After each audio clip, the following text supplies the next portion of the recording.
Good evening, everyone, and welcome to the TV6 Digital Desk live stream. My name is Molly Birch, and I'll be taking you through a recap of today's headlines. This stream runs every night starting at 8/7 Central Time from Sunday to Thursday.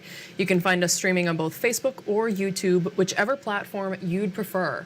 Feel free to comment or ask any questions in the chat as you feel like it. And as always, I'll do my best to keep an eye on those comment sections and answer any questions you ask in the comments as we go or after the stream as well.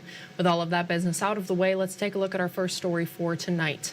A 14-year-old boy is dead after falling overboard and getting tangled in a boat's propeller yesterday. Chippewa County Central Dispatch says it happened between Drummond Island and Howard Island. Investigators say the woman driving the boat quickly stopped it and jumped into the water. She flagged down a fisherman for help. The two got the boy out of the water and to Drummond Island, where he later died. The incident is still under investigation. And in continuing coverage, TV6 continues to investigate power outages at the Westwood Mall and its owner, Mike Kohan.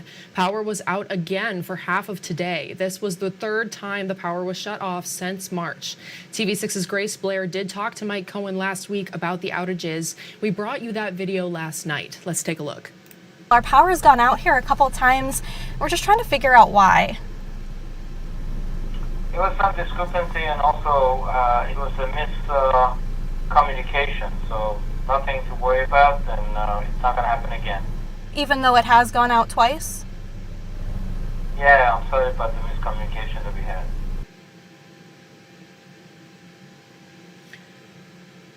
Grace's phone call with Kohan was 6 days ago. Kohan's pattern of not paying utility bills and then electricity being turned off applies to several of Mike Kohan's malls, and it's left business owners with more questions.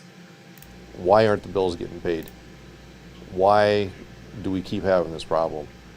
Why don't you sell to a local investor and let somebody take this off your hands? Avery Smith is the owner of Timber Yetiacs inside the Westwood Mall. He, along with other business owners, say they just want reliable power so they can stay open.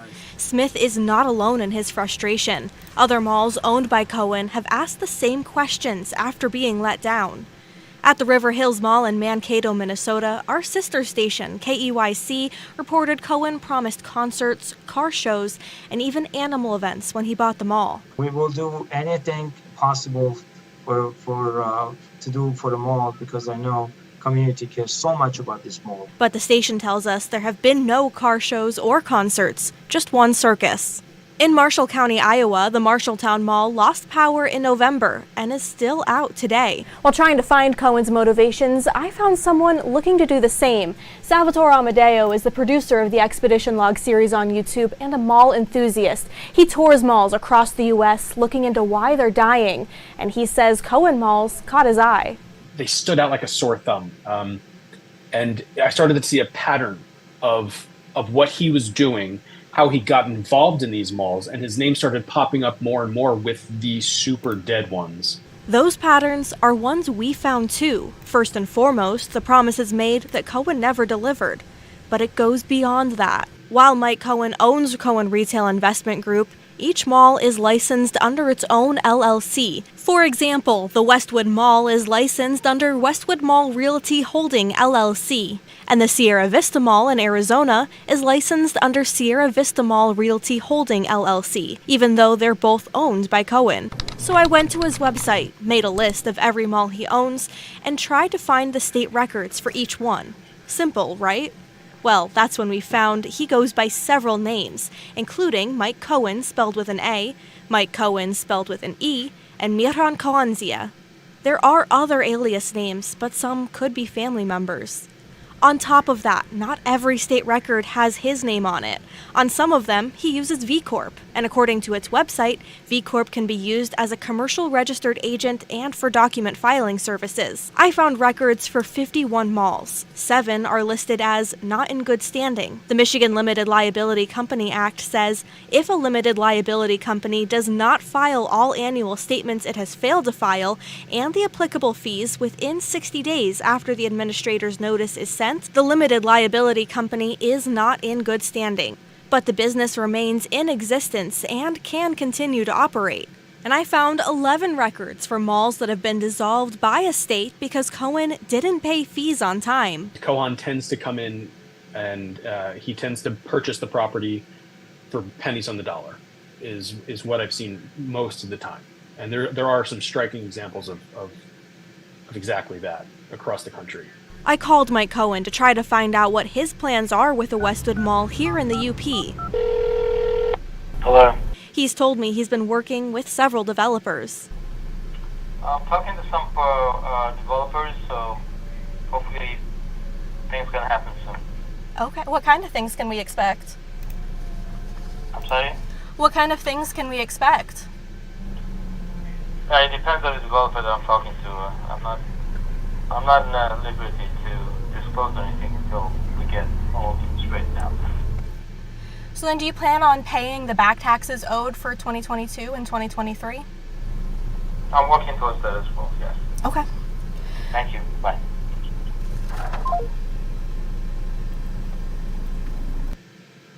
As you just heard, Mike Kohan hung up the phone before Grace could ask him any more questions.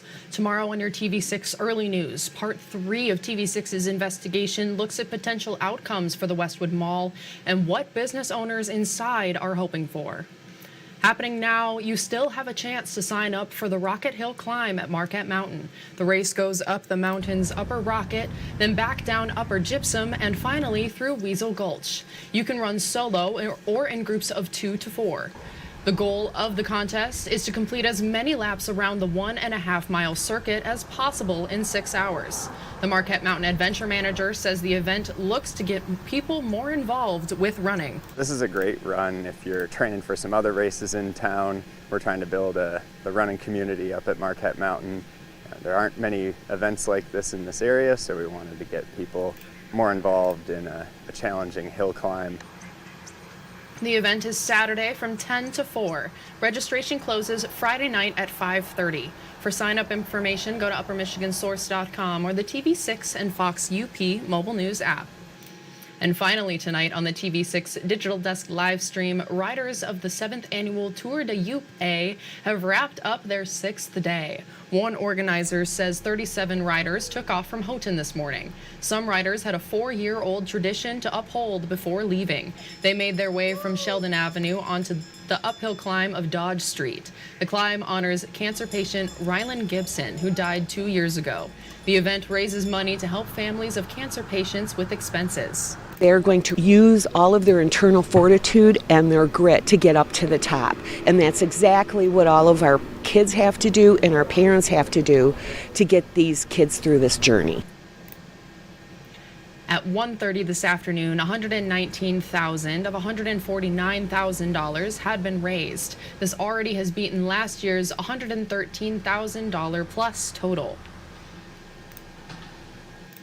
And that's all the stories we have for you tonight. If you see something happening in your area that you think we should report on, feel free to contact us at any time. These are a few easy ways to get a hold of both myself and others in the newsroom. And again, you can contact us at any time. We would love to hear from you and what's happening in your community. I'm taking a brief vacation this weekend, so we won't have a stream tomorrow night, and we also will not have a stream on Sunday night like we usually do, so I'll see you all again on Monday at 8 p.m. Eastern Time. But first, you can find TV6's Mandy Koskela and Michael Sobek streaming from the TV6 Facebook page every weekday morning at 8:45 Eastern Time. They'll be recapping top headlines from the morning on their show, Beyond Your Morning News. You can still catch them on Thursday and Friday this week. Until next time, I'm Molly Birch, and thanks again for joining me live at the TV6 Digital Desk. Have a great rest of your night and a great weekend.